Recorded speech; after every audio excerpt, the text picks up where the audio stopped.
ನಮಸ್ಕಾರ, ಇದು ಮಜಾ ಅವತ್ತ ಸೀಸನ್ 3. ಇಲ್ಲಿ ಮಜಾ ಫುಲ್ಲು. ಪ್ರಪಂಚದಲ್ಲಿ ಯಾವತ್ತಿಗೂ ಔಟ್ಡೇಟೆಡ್ ಆಗದೆ ಇರುವಂತ ಒಂದೇ ಒಂದು ಸ್ಟೈಲ್ ಅಂತ ಅಂದ್ರೆ ಅದು ನಮ್ಮ ಸ್ಮೈಲ್.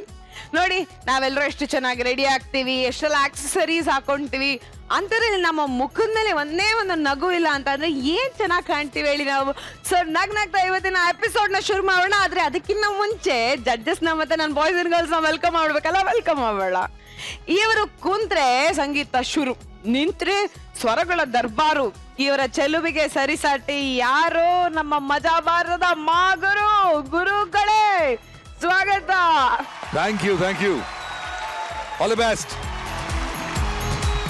ಚಲುವಲ್ಲಿ ಚಂದುಳ್ಳಿ, ಮಾತಲ್ಲಿ ಮಿಂಚುಳ್ಳಿ, ನಕ್ಬಿಟ್ರೆ ಕುಡ್ದಂಗಾಗತ್ತೆ ಈಚಲ ಮರದ ಫ್ರೆಶ್ ಕಳ್ಳಿ. ಅವರೇ ನಮ್ಮ ಗುಳಿ ಕೆನ್ನೆಯ ಹೃದಯ ಕಳ್ಳಿ ರಚ್ಚಿ. Welcome. Thank you so much Anu, and all the very best. ನಗು ಅನ್ನೋದು ಅದ್ ಎಷ್ಟೋ ಮನಸ್ಸುಗಳಿಗೆ ಮೆಡಿಸನ್ ತರ. ಅಂತ ಮೆಡಿಸಿನ್ ನ ಫ್ರೀ ಆಗಿ ಹಂಚೋದಕ್ಕೆ ತಯಾರಾಗಿರುವಂತ ನಮ್ಮ ಆಸ್ಥಾನ ಕಲಾವಿದರನ್ನ ವೆಲ್ಕಮ್ ಮಾಡೋಣ. Boys and girls welcome.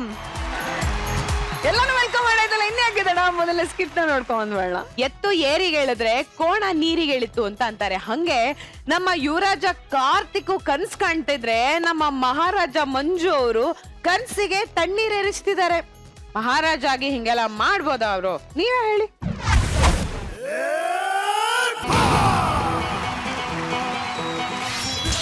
ಅಲ್ಲೋಡ ಎಲ್ಲಿ ಎಲ್ಲಿ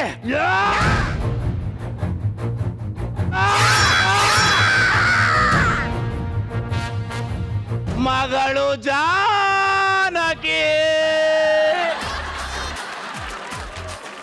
ಅಪ್ಪಾಜಿ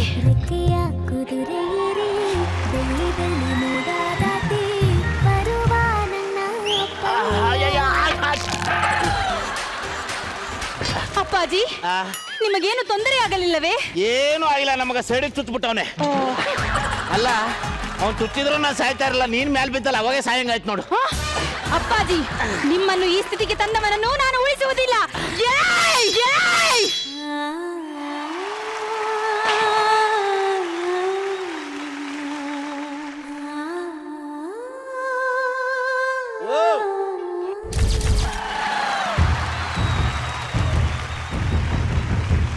ಬೇಡ ನಡಿ ಮಗಳೇ. ಮಹಾರಾಜ, ಇವಳು ಯಾವ ಸುಂದರಿ! ಇವಳನ್ನು ನೋಡಿದರೆ ಮೈಯೆಲ್ಲ ಗಲಗಲ ಅಂತ ಇದೆಯಲ್ಲ. ಒಮ್ಮೆ ಇವಳನ್ನು ಮುಟ್ಟಬೇಕೆಂದಿಸುತ್ತಿದೆ. ಮಹಾರಾಜ, ಇವಳನ್ನು ನನಗೆ ಬಿಟ್ಟು ಕೊಡು. ಆಗುವುದಿಲ್ಲ. ನಿನಗೇನು ಒದ್ದೆ ವೈದ್ಯರುಗಳು ಬೇಕೇ? ಬೇಡ. ಮತ್ತೆ ಬಂಗಾರ ಬೇಕೇ? ಬೇಡ. ನನ್ನ ಅರ್ಧ ರಾಜ್ಯ ಬೇಡ. ನನ್ನ ಪೂರ್ತಿ ರಾಜ್ಯ ಬೇಡವೇ ಬೇಡ. ಇನ್ನೇನಿದೆ ನನ್ನ ಬಳಿ ಕೊಡಲು? ನನ್ನ ಆಸ್ಥಾನದ ಆಂಟಿಯರಂದ್ರು ಇವನು ಮಾತಾಡ್ತಾ ಇಲ್ವಲ್ಲೇ? ಇದ್ಯಾಕೆ? ನಾನು ಶರಣಾಗತಿಯಾಗಿದ್ದೇನೆ. ಇಡೀ ರಾಜ್ಯಕ್ಕೆ ಶರಣಾಗ್ತಿದ್ದವ ಪುಟಗೋಸಿ ಆಂಟಿಗೆ ಶರಣಾದೆಯ? ಆಂಟಿ ಎಂದು ಕ್ಷುಲ್ಲಕವಾಗಿ ಮಾತನಾಡಬೇಡ. ಆಂಟಿಯಿಂದ ರಾಜ್ಯಗಳೇ ಒಡೆದಿವೆ, ದೇಶಗಳೇ ಒಡೆದಿವೆ. ಹೌದು. ಹಾಗಾದರೆ ಈ ನಿನ್ನ ಮಗಳು ಧಾರಾಳವಾಗಿ. Thank you. ಅಪ್ಪಾಜಿ, ಇವನ್ ಯಾವ ಜಾತಿಯೋ ನಾನ್ ಯಾವ ಜಾತಿಯೋ, ಇದಕ್ಕೆ ನಮ್ಮ ಧರ್ಮ ಜಾತಿ ಒಪ್ಪುವುದೇ? ಜಾತಿ ಜಾತಿ ಜಾತಿ ಜಾತಿ. ಮುಂದಿನ ಮಾತನ್ನು ನೀನು ಮುಂದುವರಿಸು. ನಿಮ್ಮದಲ್ಲವೇ ಡೈಲಾಗು? ನನಗೆ ನೆನಪಿನ ಶಕ್ತಿ ಕಳೆದು ಹೋಗಿದೆ. ಜಾತಿ ಜಾತಿ ಜಾತಿ. ಇಲ್ಲಿ ನಗೆಸುವ ನಮಗೆ ಜಾತಿ ಇಲ್ಲ, ಇಲ್ಲಿ ಕೂತು ನಗುವ ಇವರಿಗೆ ಜಾತಿ ಇಲ್ಲ, ಅಲ್ಲಿ ಕೂತಿರುವ ಅವರಿಗೆ ಜಾತಿ ಇಲ್ಲ, ಇಲ್ಲಿರುವ ಇವರಿಗೆ ಜಾತಿ ಇಲ್ಲ, ನಮಗೆ ಜಾತಿ ಇಲ್ಲ. ನಗಿಸುವ ನಮಗೆ ಜಾತಿ ಇಲ್ಲ, ನಗುವವರಿಗೆ ಜಾತಿ ಇಲ್ಲ.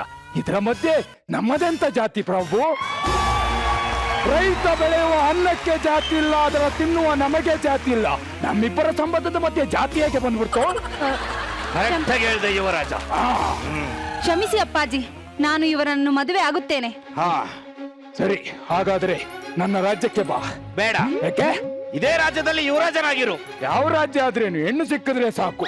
ಸೈನಿಕರೇ ಎಲ್ಲರೂ ಮನೆಗೆ ತೆರಳಿ. ಇಲ್ಲಿ ಯಾವ ಸೈನಿಕರಿದ್ದಾರೆ? Casting problem. ಮೈಮ್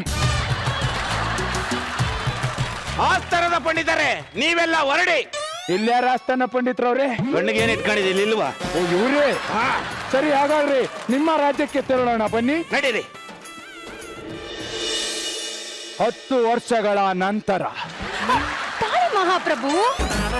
ಡ್ಯಾನ್ಸ್ ಆಗೋ ಮುಂಚೆ ಆಟ ಆಡೋಣ ಅಂತ ಇವಾಗ ತಾಳಿ ಅಂದ್ರೆ ಹೆಂಗ್ ತಡ್ಕೊಳ್ಳೋದು ನಾನು? ಎಲ್ಲದಕ್ಕೂ ಸಮಯ ಬರಬೇಕಲ್ಲವೇ? ಸಮಯ ಬರ್ತದೆ ಅಂತ 10 ವರ್ಷ ಕಳೆದಾಯ್ತು, ಬರೀ ಮುಪ್ಪೆ ಬಂದಿದೆ, ಏನು ಬರಲ್ಲ. ನೀನ್ ಸಂಸಾರ ಮಾಡಕ್ಕೆ ಬಿಡಲ್ಲ ನೀನು. ನಿನಗಲ್ಲ, ನಿಮ್ಮ ಅಪ್ಪಂಗ್ ಮಾಡ್ಬೇಕ ಬಡ ಇದಂಗೆ. ಏಯ್ ಮಾವ ಬರೇ ಹೇಳು ಯುವರಾಜರೇ. ಏನ್ ಹೇಳೋದು? ಬೆಂಕಿ ಕಟ್ಟಿ ಕೀರಿದ್ರೆ ತಾನೇ ಬೆಂಕಿ ಬರೋದು. ಒಂಚೂರು ತೀರಕ್ಕೆ ಅವಳಿಗೆ. ಕಡ್ಡಿಯನ್ನು ಯಾವಾಗ ಗೀರಬೇಕು, ಯಾವ ಸಮಯದಲ್ಲಿ ಗೀರಬೇಕೆಂದು ಕಾಲ ನಿರ್ಣಯ ಮಾಡುತ್ತದೆ. ಕಾಲ ಹಿಡಿಯಕ್ಕಂತ ತುಳಿತಾ ಇತ್ತು, ಇವನಿಗೆ ಕಾಲ ನಿರ್ಣಯ ಮಾಡುತ್ತಂತೆ. ಓಹೋ, ಅಳಿಯಂದ್ರು ಬಹಳ ಕೋಪಗೊಂಡಿದ್ದಾರೆ, ಅವರಿಗೆ ವಿಶ್ರಾಂತಿಯನ್ನು ನೀಡಿ. ಇಲ್ಲಿ ಮಂಚಕ್ಕೆ ಗೊತ್ತಿಲ್ಲ, ಇವಂದು ಮರ್ಯಾದೆ ಬೇರೆ. 10 ವರ್ಷ ಆಯ್ತು ಸಂಸಾರನೇ ಮಾಡಿಲ್ಲ. ಆಹಾ, ನಿನ್ನ ಸಂಸಾರಕ್ಕೆ ಒಂದು ಒಳ್ಳೆ ಉಪಾಯ ಇದೆ. ಯಾರಲ್ಲಿ? ಅಳಿಯಂದ್ರಿಗೆ ನುಗ್ಗೆಕಾಯಿ ಸಾರು ತಗೊಬನ್ನಿ, ನುಗ್ಗೆಕಾಯಿ ಪಲ್ಯ ತಗೊಬನ್ನಿ, ನುಗ್ಗೆಕಾಯಿ ರಸಂ ತಗೊಬನ್ನಿ, ನುಗ್ಗೆಕಾಯಿಂದ ಪಂಚಪುಚ್ಚ ಭೋಜನಗಳನ್ನು ತೆಗೆದುಕೊಂಡು ಬನ್ನಿ. ಅಳಿಯಂದ್ರೆ ಸ್ವೀಕರಿಸಿ. ಸಿದ್ಧವಿದೆ ಅಪ್ಪಾಜಿ. ಕೊಡಿ.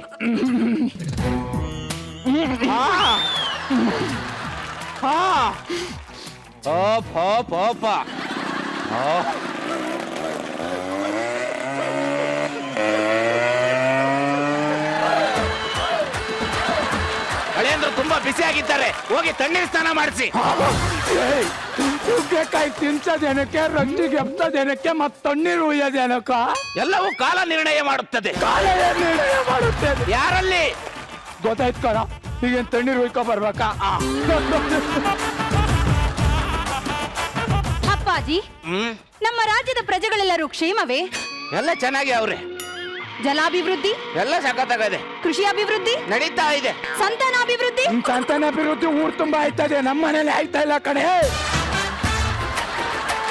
ದೇಹದಲ್ಲಿ ಏನಾದ್ರೂ ಸಮಸ್ಯೆ ಇರಬಹುದು. ಏನ್ ಸಮಸ್ಯೆ ಐತೆ? ಇವನು ಪಾವಗಡದಿಂದ ರಾಯಗಢ ತನಕ ಯುದ್ಧ ಮಾಡ್ಕೊ ಬರ್ತೇನೆ, ನಂಗ್ ನಮ್ಮನೇಲೆ ಯುದ್ಧ ಮಾಡಕ್ ಬಿಡಲ್ಲ ನಾಯಿ. ಅಳಿಯಂದ್ರು ತುಂಬಾ ಸಿಟ್ಟಿಗೆದ್ದಿದ್ದಾರೆ, ಅವರ ಹೃದಯ ಘಾಸಿಯಾಗಿದೆ, ತಣ್ಣಗೆ ಗಾಳಿ ಬೀಸು ಮಗಳೇ. ಆಗಲಿ ಅಪ್ಪಾಜಿ. ಇವಳೊಬ್ಳು ಅಪ್ಪ ಹೇಳ್ದಂಗೆ ಕೇಳಕ್ಕೆ. ಏನ್ ಮಾಡ್ತಾ ಇದೀಯಾ?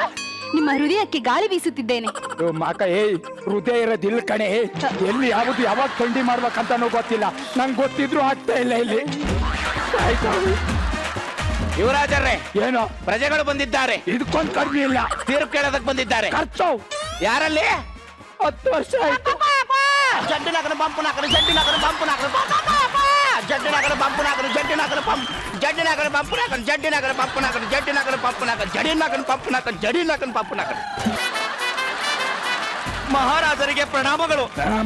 ಮಹಾರಾಜರೇ, ಏನು? ನನ್ನ ಯಾಟೆಯ ಹಿಂದೆ ಇವನ ಹುಂಜ ಓಡಿ ಓಡಿ ಓಡಿ ಓಡಿ ಬಂದು ಮೇಲೆ ಹತ್ತಿ ಹೀಗೆ ಕುಕ್ಕುತ್ತದೆ ಮಹಾಪ್ರಭು. ನಾನೇನ್ ಮಾಡ್ಬೇಕು? ಅದನ್ನ ಬೇರೆ ಮಾಡಿ ಮಹಾಪ್ರಭು. ಅದನ್ನ ಬೇರೆ ಮಾಡಿ ಏನೋ ಮಾಡ್ಬೇಕು? ಇಲ್ಲಿ ನಮ್ಮ ಮನೇಲಿ ನನ್ನ ಹೆಂಡತಿ ಹತ್ರ ಸೇರಕ್ ಬಿಡ್ತಾ ಇಲ್ಲ, ನೀನ್ ಆ ಹುಂಜನ ಯಾಟೆ ಹತ್ರ ಸೇರಕ್ ಬಿಡ್ತಿಲ್ಲ. ನಮ್ಮ ನಿಲ್ ದೂರ ಮಾಡಿ, ಅದನ್ನ ನಿಲ್ ದೂರ ಮಾಡಿ, ಸಮಾಜಕ್ಕೆ ಏನ್ರೋ ಮೆಸೇಜ್ ಕೊಡ್ಬೇಕು ನೀವು. ಅಳಿಯಂದರು ತಮ್ಮ ಸಮಸ್ಯೆ ಬಗ್ಗೆ ಹೇಳಿಕೊಳ್ಳುತ್ತಿದ್ದರೆ ಕೋಳಿಯ ಸಮಸ್ಯೆ ಬಗೆಹರಿಸುತ್ತಿಲ್ಲ. ಬೇರೆ ಸಮಸ್ಯೆ ಹೇಳಿ. ಯುವರಾಜರಿಗೆ ಪ್ರಣಾಮಗಳು. ಯುವರಾಜರಿಗೆ ಪ್ರಣಾಮಗಳು. ತಮ್ಮಲ್ಲೊಂದು ಕೋರಿಕೆಯನ್ನು ಕೇಳಿಕೊಳ್ಳುತ್ತಿದ್ದೇನೆ. ನನ್ನ ಹೆಂಡತಿಗೆ 16 ಜನ ಮಕ್ಕಳು. ಆಪರೇಷನ್ ಮಾಡಿಸ್ಕೋ ಅಂದ್ರೆ ಮಾಡಿಸಿಕೊಳ್ಳುತ್ತಿಲ್ಲ. ಈಗ ನನ್ನ ಸಂಸಾರ ಹರಿದು ಊರು ಬಾಗ್ಲಾಗಿದೆ. ಏನು ಮಾಡಬೇಕೆಂದು ಗೊತ್ತಾಗುತ್ತಿಲ್ಲ. ಹೇಳಿ ಮಹಾಪ್ರಭು. ಮಹಾಪ್ರಭುಗಳೇ, ಇವ್ರದ್ದು ಊರು ಬಾಗಿಲಾಗಿದೆಯಂತೆ, ನಮ್ಮನೆ ಬಾಗಿಲೇ ಓಪನ್ ಆಗ್ತಾ ಇಲ್ವಲ್ಲ. ಹೌದಾ ಮಹಾಪ್ರಭು? ನನಗೆ ಕೀ ಕೊಟ್ಟರೆ ನಾನು ತೆಗೆಯುತ್ತೇನೆ. ಇವನು ಅಧಿಕ ಪ್ರಸಂಗ ಮಾಡುತ್ತಿರುವನು, ಇವನನ್ನು ಜೈಲಿಗೆ ತಳ್ಳಿ. ಮಹಾಪ್ರಭು, ನಾನೇನು ಮಾತಾಡೇ ಇಲ್ಲ. ನೀನು ಮಾತಾಡಲ್ಲ ಅಂತ ನಿನ್ನನ್ನು ಜೈಲಿಗೆ ತಳ್ಳಿ. ಅದಕ್ಕೆ ಬಂದ ತಕ್ಷಣ ಏನಾದ್ರು ಮಾತಾಡ್ಬೇಕನ್ನ ನಡಿ. ಯುವರಾಜರು ಓರಿ ಆಡ್ದಂಗ ಆಡ್ತಾ ಇದ್ದಾರೆ. ನರ್ತಕಿಯನ್ನು ಬರಮಾಡಿ ಮನೋರಂಜನೆಯನ್ನು ನೀಡಿ. ಸಾಕು ಸಾಕು ಸಾಕು, ನೀನು ಹೊರಡಿ ನರ್ತಕಿ. ತುಂಬಾ ಈಟಾಗಿದ್ದಾರೆ, ಹೋಗಿ ತಣ್ಣೀರಲ್ಲಿ ಹಾಕೊಂಡು ಬನ್ನಿ. ಯಾವ ತಣ್ಣೀರು ಹೀಟ್ ಮಾಡೋದು ನೀನೆ, ತಣ್ಣೀರಿಗೆ ಗೊತ್ತದು ನೀನೆ. ನನಗೆ ಆಸ್ಥಾನೂ ಬೇಡ, ಈ ರಾಜ್ಯನೂ ಬೇಡ, ಜೈಲ್ ಸೇರ್ಕತ್ತೀನಿ ನಾನು. ಬನ್ನಿ ಬನ್ನಿ ಮಹಾಪ್ರಭು, ಬನ್ನಿ ಬನ್ನಿ. ಯುವರಾಜರ ನೀವ್ ಯಾಕೆ ಸೆರೆಮನೆಗೆ ಹೋಗುತ್ತಿದ್ದೀರಿ? ಗೊತ್ತಿಲ್ವಪ್ಪ? ಗೊತ್ತಿಲ್ವಾ? ಹೊಟ್ಟೆ ತುಂಬ್ದನಿಗೇನೋ ಗೊತ್ತು, ಹಸುವು ಹೊಟ್ಟೆ ಎಸ್ಕೊಂಡಿರೋ ನೀ ಗೊತ್ತು. 10 ವರ್ಷದಿಂದ ಊಟ ಮಾಡಿಲ್ಲ. ಊಟ ಮಾಡಿಲ್ವಾ? ಹಾಗಾದ್ರೆ 2 ಬಿರಿಯಾನಿ ತಗೊಬನ್ನಿ. ಬಿರಿಯಾನಿ ಯಾವನಿಗೆ ಬೇಕಲ್ಲ, ಸಂಸಾರ ಮಾಡಿಲ್ಲ ಕಣ. ಮಗಳೇ ಜಾನಕಿ, ಬಂದೆ ಅಪ್ಪಾಜಿ. ನಿನ್ನ ಮೇಲೆ ಮುರಿಸ್ಕೊಂಡು ಅಳಿಯಂದ್ರು ಸೆರೆಮನೆಗೆ ಹೋಗಿದ್ದಾರೆ. ಹೌದೇ? ಅದೇನೋ ವಿಚಾರಿಸು. ಪ್ರಿಯಾ, ನನ್ನ ಮೇಲೆ ಕೋಪವೇ? ಕೋಪ ಇಲ್ಲ, ಸ್ವಲ್ಪ ತಾಪ. ಹ? ಹೊರಗೆ ಬನ್ನಿ. ಬರಲಾರೆ. ಏನು ಪ್ರಿಯಾ? ನನಗೇನು ಸೌಂದರ್ಯ ಇಲ್ಲವೇ, ಅಂದ ಇಲ್ಲವೇ, ಚಂದ ಇಲ್ಲವೇ? ಏಕೆ ನನ್ನೊಂದಿಗೆ ಸಂಸಾರ ಮಾಡುತ್ತಿಲ್ಲ? ನಿಮ್ಮ ಸೌಂದರ್ಯವನ್ನು ವರ್ಣಿಸಲು ಪದವಿಲ್ಲ. ಹಾ?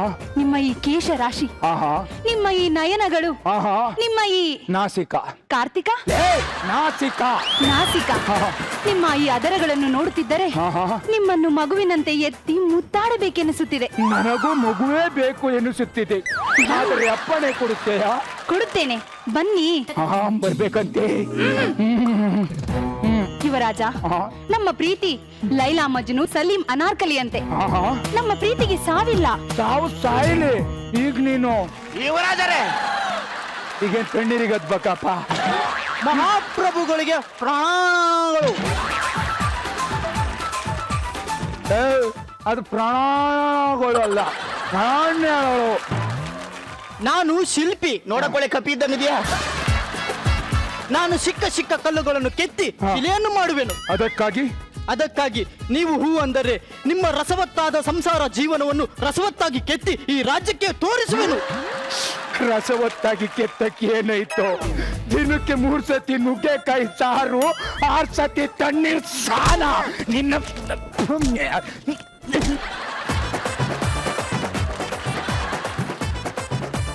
ಹುಳಿಯೇಟನ ಪೆಟ್ಟು ಅಂತ ತಿಳ್ಕೊಂಡ್ರೆ ಯಾವ ಕಲ್ಲು ಶಿಲೆ ಆಗಲ್ಲ. ಫಲ ಉಳೋದನ್ನ ನೋವು ಅಂತ ತಿಳ್ಕೊಂಡ್ರೆ ಯಾವ ಭೂಮಿನೂ ಫಲ ಕೊಡಲ್ಲ. ಯಾವನು ಯಾವ್ದಾವ್ದೋ ಪಿಕ್ಚರ್ ಡೈಲಾಗ್ ಎಲ್ಲ ಹೇಳ್ಕೊಂಬಂದು ಸಾಯ್ತವ್ರೆ. ಇವನ್ನ ನೇಣಿಗಂಬಕ್ಕಾಕಿ ಅದನ್ನ ಕೆತ್ತಿ ಶಿಲೆ ಮಾಡುವೇನು.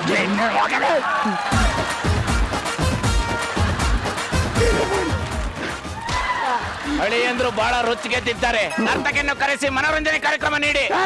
ನರ್ತಕ್ಕೆ ಬೇಡ ಕಣ, ನಿನ್ ಟಾರ್ಚರ್ ಅಲ್ಲ ತಕೊಂತೀನಿ. ಅವ್ನು ಟಾರ್ಚರ್ ತಡ್ಕೊಳಕ್ಕಾಗಲ್ಲ. ನಿಲ್ಸಿ. ಅಳಿಯಂದ್ರಿಗೆ ತಣ್ಣೀರ್ ಸ್ನಾನ ಮಾಡಿಸಿ. ತಣ್ಣೀರ ವಯಸ್ಸಾಗಿ ಸಿಟ್ಟು ಬಂದ್ರೆ ರೋಮನು ಎದ್ದೇಳ್ತಾ ಇಲ್ವಲ್ಲ. ಮಹಾರಾಜರೇ, ಏನ ಇವ್ರು ನಿಮ್ಗೆ ಎಲ್ಲಿ ಸಿಕ್ಕಿದ್ರು? ಇವ್ರು ನಂಗೆಲ್ಲೂ ಸಿಕ್ಕಿಲ್ಲ, ನಾನೇ ಇವ್ರಿಗೆ ಸಿಕ್ಕಾಕೊಂಡೆ. ಹಾಗಾದ್ರೆ 10 ವರ್ಷದಿಂದ ತಣ್ಣೀರ್ ಕೊಡ್ತೀರಾ? ತಣ್ಣೀರೆಂದರೆ ನಿನ್ನನ್ನು ತುಂಡರಿಸುವೆ.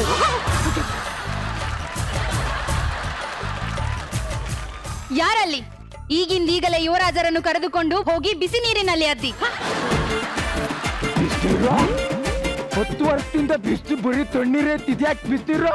ಹೌದು ಯುವರಾಜ, ಇವತ್ತು ಈ ಪೂರ್ಣಚಂದ್ರನಿಗೆ ಹುಣ್ಣಿಮೆ ಶುರು. ಅಲ್ಲ, ನಂಗೆ ಏನು ಅರ್ಥ ಆಯ್ತಿಲ್ಲ, ಕರೆಕ್ಟ್ ಆಗಿ ಹೇಳಿ.